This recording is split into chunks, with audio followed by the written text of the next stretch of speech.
Chapter 93. I have a rough idea of whom my brother might have sided with. The Apetha Duchy has been trying to expand its power in the east these days. Upon hearing this, Gakane glanced slightly towards Devron. He could see Devron nodding, signifying his agreement with Zacchaeus' assessment. I also heard that name when I was captured. I see, Apetha. Could those that Yudhir is currently facing also be of this family? Gakane didn't know much about the Apetha Duchy, but he decided to include the name in the letter he would send to Kishir. I'm truly sorry for failing to resolve the troubles within our household in a timely manner, causing many people to commit irreversible sins. Especially you, Devron, I have nothing to say. When Zacchaeus made an apologetic knightly salute, not just Devron, but all the commoner awakeners were taken aback. They hadn't expected him to go so far. Well, Zacchaeus, you didn't sell me out. Still, your father and Dharmila could have died. Had I been here, such a thing wouldn't have happened. Seeing him apologize so formally left Devron no room to act coldly towards him. Devron sighed heavily, glancing at his younger sister standing behind him, and lowered his head. Hasn't Lord Zacchaeus also lost family members? It's all right. My family and I are still alive. From what Gakane could see, Zacchaeus seemed more upset about the injuries inflicted upon his lover and her family than the death of his own.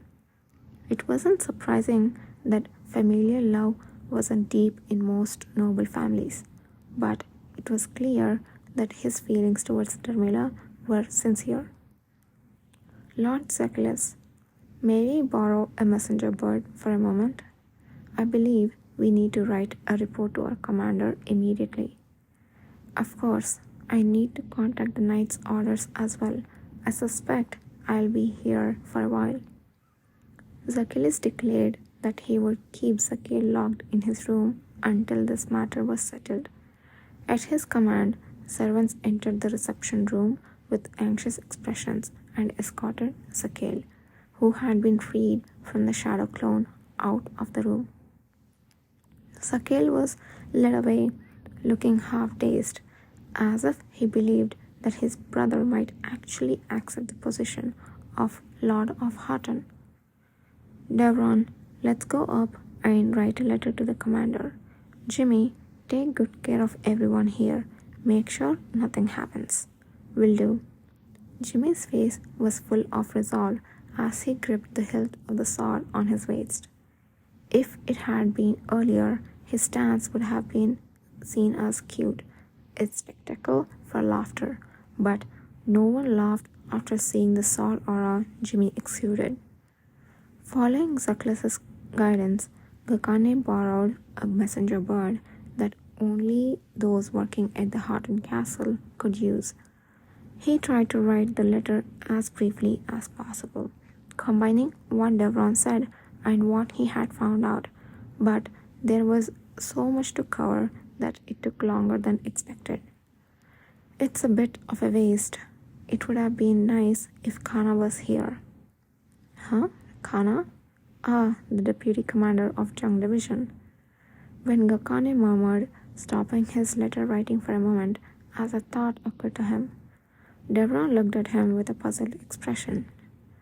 Ah, the ability to read the information contained in objects would have been a big help if it had here.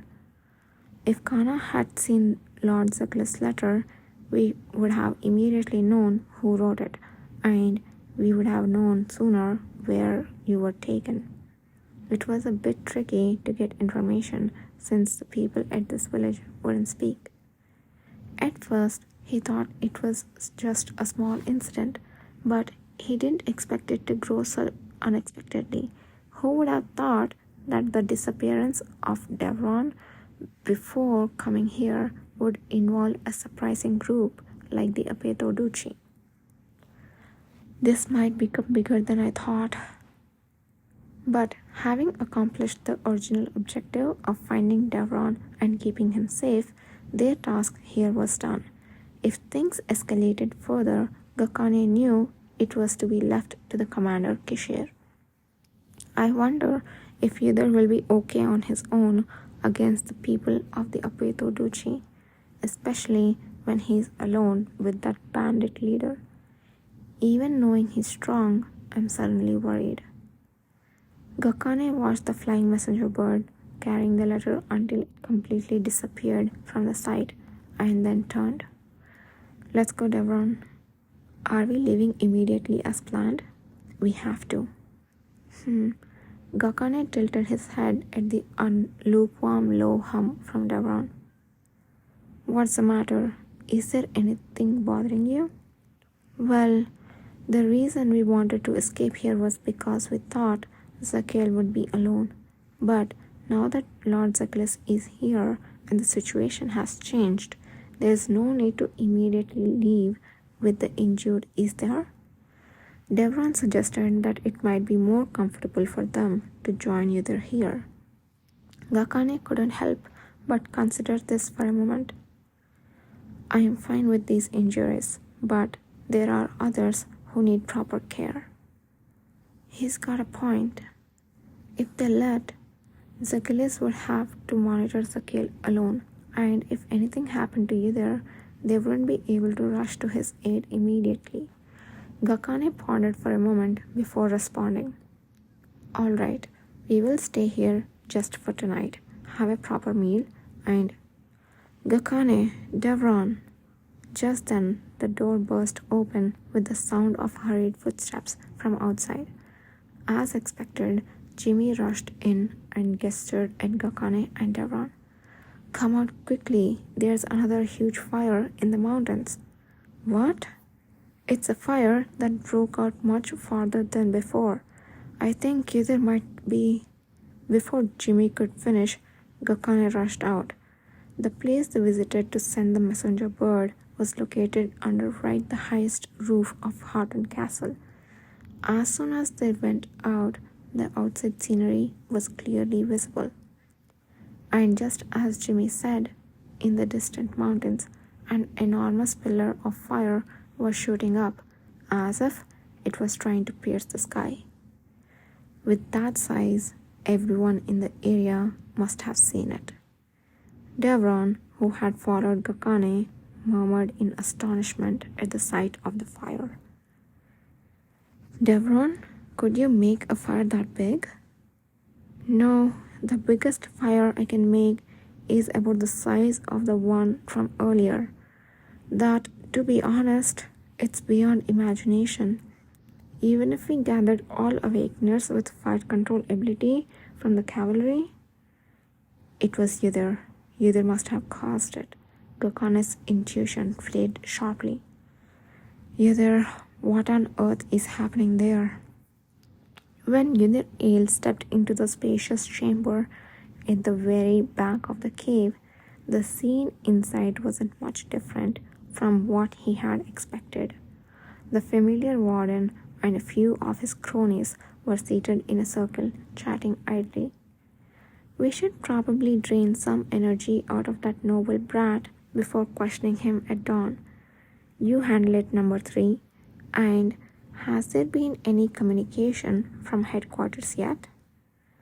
Unless there are unforeseen issues, we should hear something by today. Huh? Who's there? The man who had noticed Yudhir and Nahan's entrance opened his mouth in surprise. Yudhir realized his hand and gave a slight swing before he could fully comprehend the situation. The cave was instantly thrown into disarray by a sudden whirlwind. All the people and items inside were swept into the air, frantically fluttering about. In the midst of this chaos, screams echoed throughout the cavern. Save me! What's happening? Yudhir watched those who were made a mess of colliding into flying furniture within the whirlwind for a while. Suddenly, he felt a tingling pain rising from one hand and lowered his head. What's this? But the situation was not relaxed enough to inspect it right away, so he immediately diverted his attention. When he thought he had sufficiently stirred things up, he quieted the wind. Amidst the shattered furniture and the jumbled mess of people, they dropped to the ground, groaning. Ah, ah, my arm, my arm. Nahan, gather them all together. I'll tie them up. Quick and simple. I suppose there might not be another in the world who could subdue this many people so easily. Save for you, brother. Despite being told numerous times not to refer to him as brother, Nahan never seemed to get the hint and endlessly repeated the same thing. But there was more pressing matters than correcting him at the moment. So either just scrolled slightly and focused on the task at hand. Once he had tied up all the fallen men and gathered them in one place, he counted 7 in total. Among them, the Awakeners who had fought against Keol under the warden's order were knocked unconscious by the blow up to the back of the neck, separately quarantined. The warden and his subordinates, who had watched the entire process unfold flawlessly, were petrified with fear, unable to fathom the identities of Yadar and Nahan. You, who the hell are you? Who sent you? That's not important. Either walked towards the warden, whose face was swollen from getting hit by the broken furniture. I am short on time, so let's make this brief. Do you work for the Apotho Dokal family? Kilas. Ignoring Yadar's question, the warden shouted with his toothless mouth.